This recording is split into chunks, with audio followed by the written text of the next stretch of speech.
इहेरे सावन में हद सोचतिया मन में इहेरे सावन में हो जाए शादी जोड़ी मिला दी रउआ से अरती लगइले बहाया कि पगली हमर भोले दानी कि पगली हमर भोले दानी सुमारे असु कइले बा कि पगली हमर भोले दानी सुमारे असु कइले बा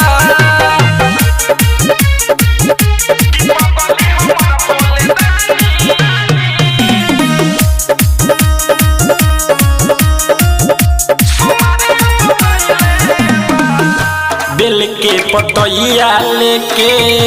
भंगिया धतूरा हे महादेव लेके आइल बाड़ी पूरा बड़ी नहारे जलावा ढारे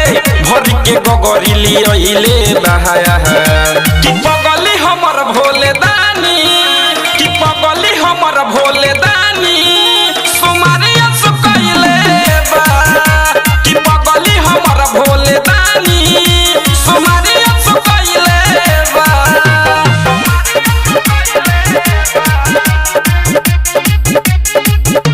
बोला बोला शंकर भगवान की